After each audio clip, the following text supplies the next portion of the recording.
Okay, so next talk is about, a fundamental question and design about DPDK is about polling. So polling or not polling, this is the question. So on ARM, maybe you don't need to. So let's see. Okay, thank you. This talk is about WFE. WFE means wait for event. If you are waiting for event, you can enter low power mode. Okay, first I will start talk about WFE instruction, and we have abstracted new APIs, and this new API masks the different architectural details. So each platform can use this API, and how this API can be used in DPDK. Okay, WFE means wait for event. When a processor is in the wait state, it can wait, and it can save power, and it can also save cache and the memory, busy polling, and transactions. It can be woken up by any event. What kind of event can wake up the CPU from this WFE state? First one, you can explicitly send a SEV, call this SEV instruction to send the event to wake up. The second kind of event is like a loss of exclusive monitor. This exclusive monitor is established when you call WFE. So when someone else, the other processors, store to the monitored address location, this exclusive monitor will be freed or be active, maybe freed. This freed exclusive monitor state can cause the event to quit the WFE state. This is about how the monitor is established and how the new event can wake up the processor from the wait state. Firstly, a memory location is monitored. Then the other processors stored to the location will trigger the triggers or core wake up event. And the wake up event can bring the waiting processor out of low power state. And there are sometimes spurious wake up events, not the desired events are possible to wake up the processors. In that case, you have to retry and re-enter the wait state. How can WFE work? The generic flow is like you have to clear event register and activate the monitoring of location and wait, then wake up by the other processors. We have abstracted the APIs for two flavors, memory with different memory model. First one is relaxed, and the second one is acquire. It's called RT wait and tier equal. This is for the location to become equal to an expected value. For Arm64, we use WFE instructions, as I just talked about. For other platforms, don't support WFE. We are using continuous poll mode. This is the patch in the community review. Currently, we have abstracted this API, but it takes two arguments. Maybe the first one is the address. The second one is the expected value. But we didn't use this API for spinlock, because for spinlock API, the expected value is 0. We don't want to take this argument, because if I take this argument, it will introduce new instructions to load and compare with this register. This can be totally saved. So I use the assembly code to implement spin lock. For other use cases like a ticket lock, this example shows how to employ the Liu API. It can replace this while loop and use this Liu API. It's very easy. For this ticket lock, it is weakened. For ticket lock, it will continuous poll the ticket number, and here the ticket number was equal to your own.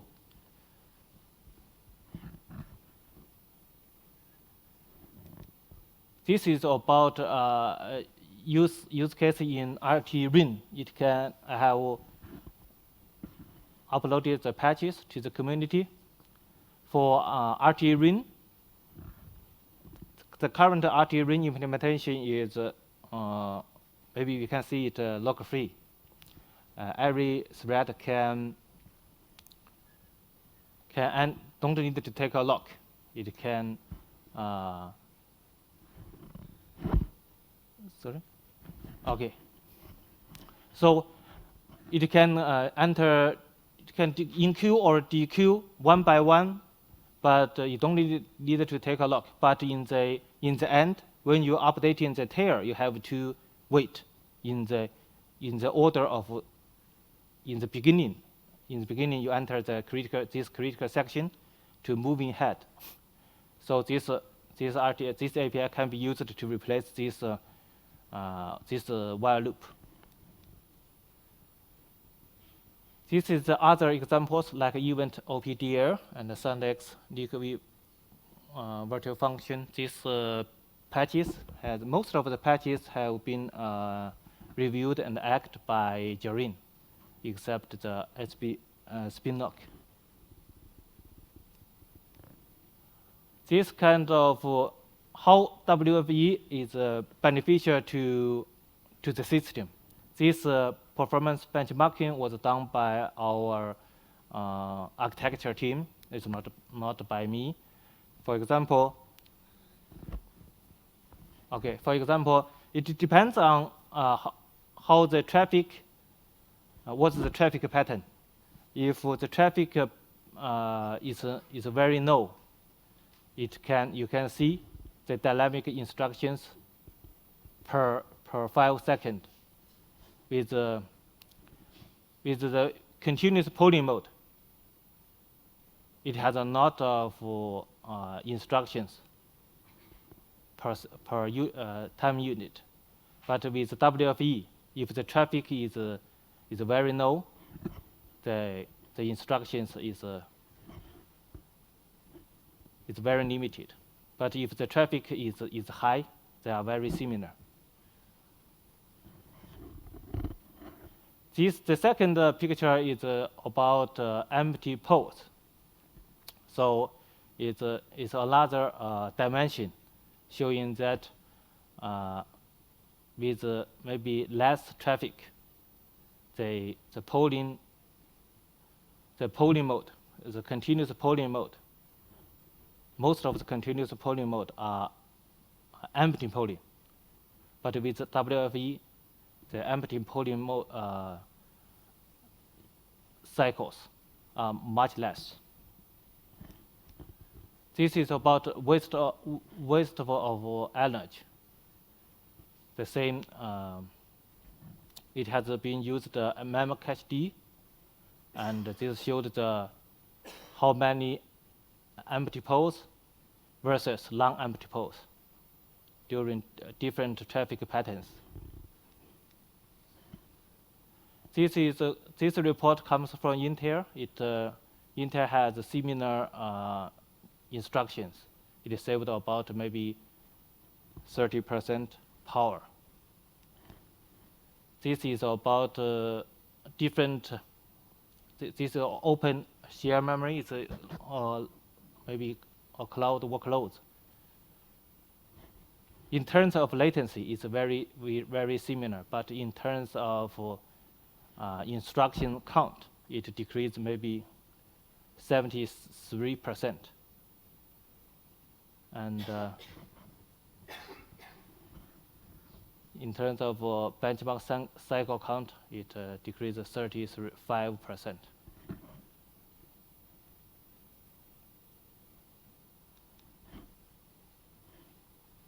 And these WFE instructions can be used more widely in other workloads. These are some examples. That's all, thanks. Any more questions?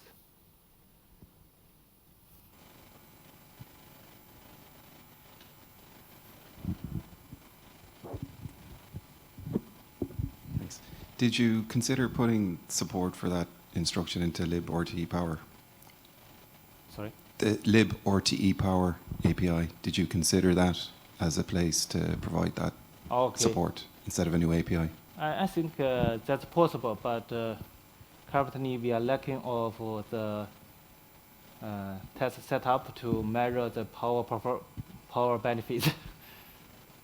Okay, maybe so we can call for the community if they have this test set up to measure the power benefits. We can jointly working together. Thank you for your question. A very good question. Hello. Is there a way in the API where you wait for a value in memory to have a timeout? Let's say wait until 10 microseconds and be so you can do some other task if nothing happens. Okay. So you want the API to take one more argument for the timeout, right? Yes. Is it possible? Yes, I think that's possible. Maybe underlying instruction. Yes. I think maybe it can trigger a timer and when the I timer mean, expires. it will be hardware in the hardware instruction. Yeah, maybe. I think we need to check and. Okay. But we can't work like that to check the timestamp. That's not impossible. That's not possible because the CPU has entered a low power mode. It will not run. So we have to use maybe some interrupt mode to generate a timer expiry event. Then it is possible to trigger the wake up event, right, for the timer. Yeah, I mean, so if we look at where we are trying to use this instruction, it's used in Stimlock. So essentially what we are saying here is we don't have anything to do until we cross that section. So we probably have to talk about what is the use case you are thinking about. That's one thing. The second thing is the underlying instruction does not have a timer. Okay. But maybe it's possible to, before you enter in WFE state, you can trigger a timer. Then when if the timer event can bring out the WFE state, then you can check the timestamp. I think that should be okay, maybe, because there are a lot of other events can trigger this trigger wake up events. Not only the SEV or the store instructions to the monitored state address. Okay, and one more question. Is it possible to wait for different memory location? Okay, that's a good question. Actually, currently, we don't have, but we are architecturally, maybe in the new architecture, we are implementing WFE++. It will monitor different locations. Okay, thank you. Thank you. So a question here. Writing to the memory from other DMA devices, like the NIC itself, can write to the same memory and wake up the event, or it's only triggered by CPU writes? I think it's just related to the single address space. I don't know. Maybe, do you know?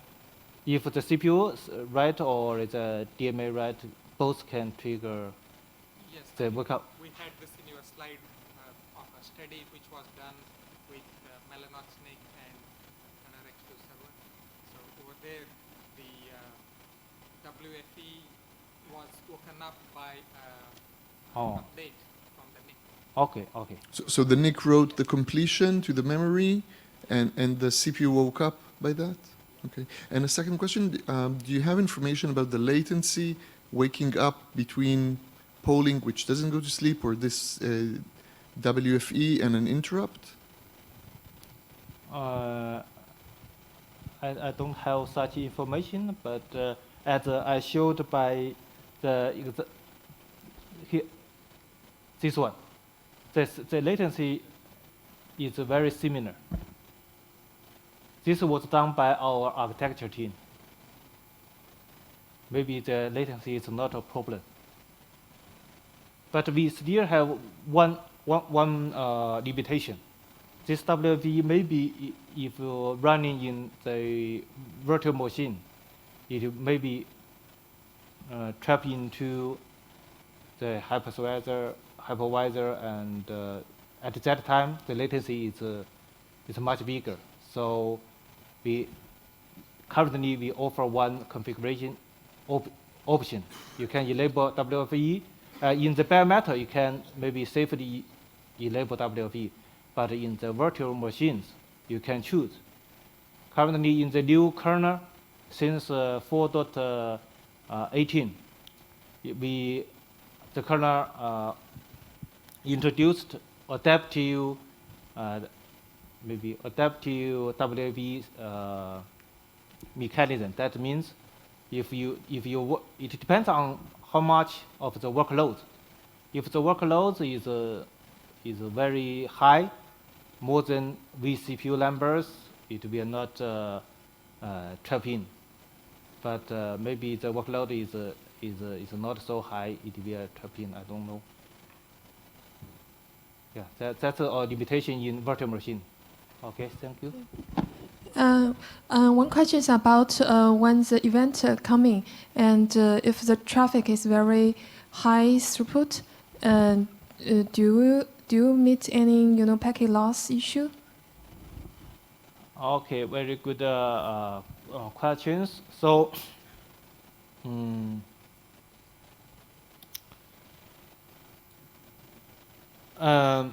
actually, when you call this API, you are expecting the location to become the expected value. You have to wait. Yeah, regardless of how much maybe traffic is coming or out for this call. So you will meet the packet loss since it's not avoidable. Yes, it's not all available. Even you don't use this API, you don't use the WFE, you are still continuous polling. You can't do anything else. Okay. You can't do it. Yeah. Thank you. Any other questions?